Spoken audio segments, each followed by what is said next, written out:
चलिए आज हम लोग एमएससी फिजिक्स फर्स्ट सेमेस्टर का एक इम्पॉर्टेंट क्वेश्चन को देखते हैं। तो चलिए स्टार्ट करते हैं। तो आज का क्वेश्चन है कि write note on the D'Alembert's principle. ठीक है, तो हम लोग इस वीडियो में डी एलम्बर्ट प्रिंसिपल के बारे में बहुत ही अच्छे से सिंपल भाषा में समझने का प्रयास करेंगे। ठीक है, तो सबसे पहले हम बता दें कि यह जो है ना डी एलम्बर्ट प्रिंसिपल, यह जो भी ये बताए हैं इक्वेशन दिए हैं या किसके लिए दिए हैं, तो वर्चुअल वर्क के लिए। अब आगे समझाते हैं what do you mean by virtual work. यहाँ पे दिया हुआ है this method is based on the principle of virtual work for applied force in a static system या स्टैटिक इक्विलिब्रियम। जैसे कि समझाते हैं कि जब कोई सिस्टम सिस्टम अगर रुका हुआ है तो समझेंगे कि वह क्या है, स्टैटिक्स है, स्टैटिक सिस्टम है। और इक्विलिब्रियम, स्टैटिक इक्विलिब्रियम का मतलब यह होता है कि जब अगर कोई बॉडी है या कोई सिस्टम है, अगर इधर से भी फोर्स लगे और उतना ही इक्वल अपोजिट भी फोर्स लगे, तो इसमें एक्चुअली नेट फोर्स इसका क्या है, जीरो है। इस पर कोई फोर्स, मतलब कि इसका ओवरऑल नेट फोर्स जीरो है। Then that is called equilibrium, static equilibrium. यानी कि जब किसी सिस्टम पे नेट फोर्स जीरो हो तो उसको बोलेंगे इक्विलिब्रियम, स्टैटिक इक्विलिब्रियम। ठीक है, तो अब हम लोग यहाँ जानेंगे कि डी एलम्बर्ट्स प्रिंसिपल है क्या। तो एक्चुअली यहाँ पे है there is no actual during the force hence displacement. जैसे कि यहाँ पे ऐसा बताया गया है कि एक्चुअली अगर कोई सिस्टम है तो ये छोटे छोटे पार्टिकल्स इसमें होंगे। ठीक है, तो जब छोटे छोटे पार्टिकल्स होंगे तो अगर हम इस पर दोनों तरह से फोर्स लगाते हैं तो इस पर ओवरऑल फोर्स तो जीरो होगा। बट ऐसा मतलब एक्चुअली में ऐसा उनका मानना है कि इसमें पार्टिकल्स के बीच में डिस्प्लेसमेंट हुआ होगा। नेट फोर्स जीरो है, बॉडी इक्विलिब्रियम में है, बट पार्टिकल एकदम कम, बहुत ही कम क्या हुआ होगा, डिस्प्लेस हुआ होगा। ठीक है, तो इस डिस्प्लेसमेंट को हम क्या कहेंगे, डेल्टा आर आई कहेंगे। ठीक है, तो एक्चुअली यह क्या है ना कि रियल रूप से डिस्प्लेस नहीं होगा, ऐसा महसूस हो रहा है, यानी वर्चुअली ऐसा लग रहा है, बट एक्चुअली ऐसा है नहीं कि डिस्प्लेस हुआ होगा। ठीक है, तो there is no actual displacement during the force. इस फोर्स के दौरान कोई एक्चुअल में डिस्प्लेसमेंट नहीं हुआ है इस पार्टिकल में, बट ऐसा वर्चुअली मतलब काल्पनिक ऐसा लग रहा है कि हुआ होगा। तो ऐसे डिस्प्लेसमेंट को हम क्या कहेंगे, वर्चुअल डिस्प्लेसमेंट। वर्चुअल डिस्प्लेसमेंट का क्या हो जाएगा, delta r I, that is called virtual displacement. ठीक है, तो यहाँ तक आ गया होगा। तो इस पार्टिकल में वर्चुअल डिस्प्लेसमेंट हुआ होगा।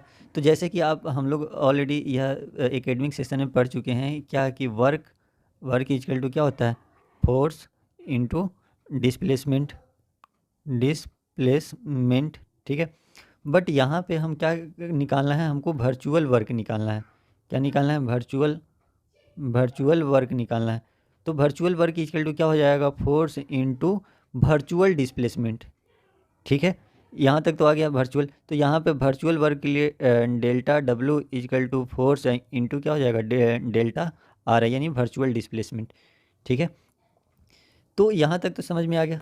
तो इनके बारे में जैसे यह क्या बताते हैं कि there are two types of force.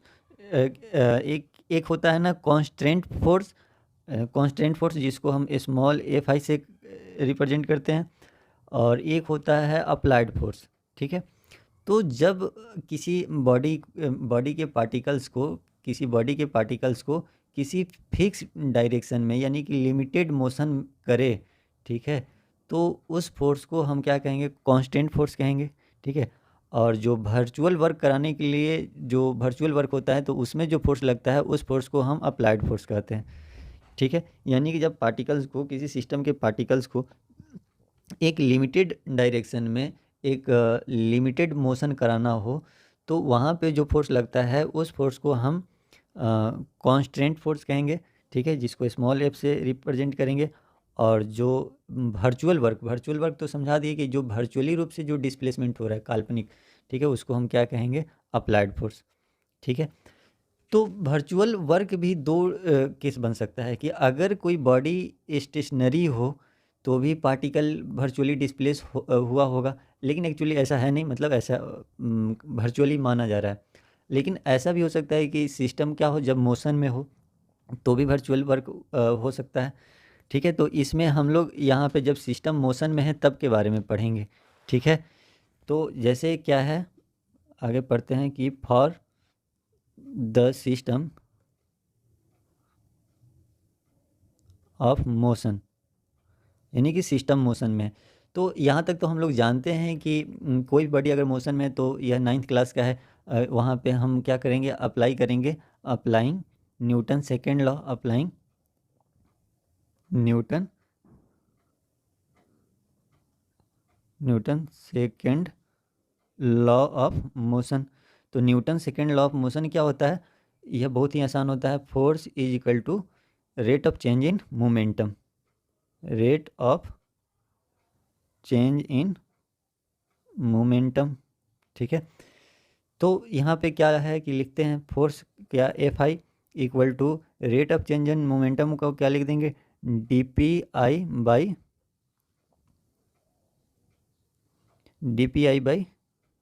D T, ठीक है। जहाँ वेयर क्या है, where P I equal to momentum है, वेयर यानी कि यह rate of change in momentum ऐसे ही लिखते हैं ना, where P I equal to क्या हो जाएगा, मोमेंटम, ठीक है। तो एक्चुअली इसको हम ऐसे भी लिख सकते हैं, एफ आई इजकल टू, इसको पी डॉट आई लिख सकते हैं। जैसे यहाँ पे क्लासिकल मैकेनिक्स में यह जो है ना टाइम डेरिवेटिव को हम डॉट से भी रिप्रेजेंट कर सकते हैं, यानी कि ये दोनों सेम ही है, D P I by D T equal to P dot I, दोनों यह सेम ही है। यहाँ पे इसके लिए कुछ अलग नहीं है, क्लासिकल मैकेनिक्स में हम लोग लिख सकते हैं, ठीक है। तो यहाँ तक तो समझ में आ गया। यहाँ तक क्या था कि एफ आई इजकल टू क्या हो जाएगा, पी डॉट आई, ठीक है। अगर हम इसको क्या ले जाएं, उधर लेके जाएं, तो यह क्या हो जाएगा, P F I minus, sorry F I minus P dot I equal to zero, ठीक है। अच्छा, इसको इक्वेशन 1 मान लीजिए, इसका आगे काम आएगा, ठीक है।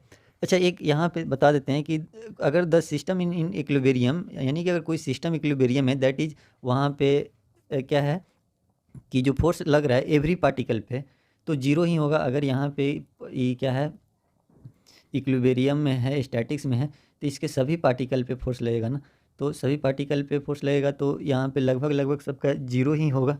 तो यहाँ पे वर्चुअल डिस्प्लेसमेंट बहुत बहुत बहुत कम होगा, वर्चुअल डिस्प्लेसमेंट नहीं के बराबर होगा, ठीक है। तो इस बात को यहाँ पे लिख देते हैं, क्या लिख देंगे कि the system is in equilibrium, अगर कोई सिस्टम इक्विलिब्रियम में होता है, ठीक है, and that is total force, total जो फोर्स है f I on every particle, ठीक है। वहाँ सिस्टम में बहुत सारे पार्टिकल्स होंगे, ठीक है, एज क्या होगा, जीरो होगा, ठीक है। अगर इक्विलिब्रियम में तो स्वाभाविक बात है कि सभी फोर्स क्या होंगे, जीरो होंगे। देन वर्क डन भी क्या होगा, वर्क डन बहुत कम होगा। देन वर्क डन, ठीक है, बाय दिस फोर्स, इस फोर्स के द्वारा जो वर्क डन होगा, ठीक है, इन अ स्मॉल, ठीक है, वर्चुअल डिस्प्लेसमेंट, यानी कि यह काल्पनिक डिस्प्लेसमेंट माना जा रहा है कि उसमें बहुत कम डिस्प्लेसमेंट हुआ होगा, ठीक है। वह वर्चुअल डिस्प्लेसमेंट को डेल्टा आर आई से रिप्रेजेंट किया जा रहा है। विल अल्सो क्या होगा, जीरो, विल अल्सो जीरो, ठीक है, for the wholesome particle, wholesome, whole system for N particle, ठीक है। यहाँ तक तो समझ में आ गया, यानी कि यहाँ पे जितने भी पार्टिकल्स हैं, यह लगभग एन पार्टिकल्स हैं, तो इस पे ओवरऑल लगभग लगभग इसका वर्चुअल डिस्प्लेसमेंट भी क्या होगा, बहुत कम होगा, और ओवरऑल वर्क डन भी क्या होगा, जीरो होगा, ठीक है। तो टोटल यानी कि जितने भी पार्टिकल हैं, अगर सबके लिए वर्क डन अगर हम करें, तो यहाँ पे वर्क में क्या हो जाएगा, ये वर्क डन जैसे है, सॉरी, यहाँ समेसन लगा देंगे, क्योंकि सभी पार्टिकल्स के लिए निकाल रहे हैं। कितने पार्टिकल्स हैं, एन पार्टिकल हैं, तो आई इजकल टू 1 से लेके एन तक होगा, ठीक है। और यहाँ एफ आई, यह टोटल फोर्स निकाल रहे हैं, ठीक है, उस सिस्टम में जितने पार्टिकल्स हैं उसके लिए। तो फोर्स इनटू यह virtual displacement is equal to zero, क्योंकि वर्क डन जीरो होगा, ठीक है, क्योंकि वहाँ पे स्टैटिक्स है, ठीक है। तो यहाँ पे क्या होगा कि यह सिग्मा आई क्या है, यहाँ पे एफ आई, ठीक है।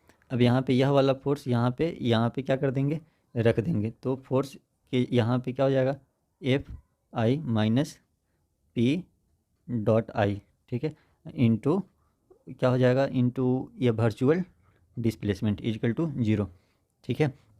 अच्छा, एक बात यहाँ बताते हैं, किसी भी सिस्टम पे हमेशा दो तरीके का फोर्स लगता है, कांस्टेंट फोर्स और एक अप्लाइड फोर्स, ठीक है। तो यहाँ पे इस सिचुएशन में जब बॉडी मोशन है तो यहाँ पे क्या होंगे, अप्लाइड फोर्स होंगे, लेकिन भले ही कांस्टेंट फोर्स 0 है, लेकिन यहाँ पे हमको लिखना पड़ेगा, ठीक है। तो यहाँ सिग्मा और यह जो है एफ आई को हम ऐसे लिख सकते हैं, एफ अप्लाइड फोर्स प्लस यहाँ पे कांस्टेंट फोर्स माइनस यहाँ पे जो है मोमेंटम का इतना पी आई इंटू क्या है sigma sorry delta r i equal to 0, ठीक है। यहाँ पे आप मेंशन कर दीजिएगा कि यहाँ पे यह क्या है, कांस्टेंट फोर्स है, यह क्या है, अप्लाइड फोर्स, ठीक है। अब हम इसको पार्टिकुलरली सबको डिस्ट्रीब्यूट कर देते हैं, या इसके लिए भी डिस्ट्रीब्यूट कर देते हैं और यह इसके लिए भी डिस्ट्रीब्यूट कर देते हैं, ठीक है। तो यह इसके लिए करेंगे तो क्या हो जाएगा, sigma F i a minus p i dot P I, ठीक है, और डेल्टा आर आई, ठीक है, और यहाँ पे प्लस, ठीक है, क्या हो जाएगा, sigma small f i delta r i equal to 0, यानी कि इसको इसके साथ सेपरेट कर दिए और इस दोनों को एक साथ कर दिए, ठीक है। तो यहाँ पे कांस्टेंट फोर्स क्या होगा, हमेशा 0 होगा, भले यहाँ लिखने के लिए लिख दें यहाँ पे अप्लाइड फोर्स ही मेन होगा, लेकिन कांस्टेंट फोर्स क्या होगा, 0 होगा। तो यानी कि यह टर्म क्या हो जाएगा, 0 हो जाएगा, क्योंकि यह क्या है, कांस्टेंट फोर्स है, ठीक है। तो सिर्फ और सिर्फ क्या बचेगा, सिग्मा, ठीक है, f i a minus p i dot, ठीक है, sigma r i equal to 0, ठीक है। तो यानी कि यही हो गया यहाँ की, अब सिंपल इसको हम ऐसे लिख सकते हैं, सिग्मा, ठीक है, एफ आई, ठीक है, minus P dot i into into delta r i equal to 0, यही है, दिस इज क्या है, equation of D'Alembert's principle. तो एक्चुअली यहाँ से हम ए जो है ना, ए सुपर स्क्रिप्ट यहाँ का जो है वह इसलिए हटा दिए हैं क्योंकि यहाँ पे यह जब भी फोर्स लगता है तो अप्लाइड फोर्स ही लगता है, तो लिखे या ना लिखे दोनों बात बराबर ही हैं। यहाँ पे कांस्टेंट फोर्स लगता ही नहीं है, इसलिए यहाँ पे ए लिखने की कोई ज़रूरत नहीं है, ठीक है। तो यहाँ लिख देंगे क्या, since force of constant are no more, यहाँ पे नहीं है, यहाँ पे कांस्टेंट फोर्स है ही नहीं, सॉरी, नो मोर, ऑलवेज यहाँ पे अप्लाइड फोर्स ही लगता है, always applied force, applied force. So we can drop superscript A, so we drop superscript A, ठीक है। तो यही था आज की वीडियो में, यह इम्पॉर्टेंट क्वेश्चन है कि डी एलम्बर्ट्स प्रिंसिपल के बारे में लिखना। तो डी एलम्बर्ट प्रिंसिपल जो है ना, वर्चुअल वर्क के लिए बताएं, वर्चुअल वर्क क्या होता है, यहाँ बता दिया कि जो सिस्टम का जो पार्टिकल्स हैं उसमें जो नेट फोर्स 0 लगता है, बट ऐसा माना जाता है ना कि उसमें पार्टिकल्स में क्या होगा, वर्चुअल डिस्प्लेसमेंट हुआ होगा, एकदम बहुत कम, जो कि ऐसा है नहीं, काल्पनिक या वर्चुअल माना जाता है। तो वैसे ही यहाँ निकाल दिए, work is equal to force into displacement, but यहाँ पे वर्चुअल वर्क निकालना है, तो वर्चुअल वर्क के लिए delta W equal to force into virtual displacement, ठीक है।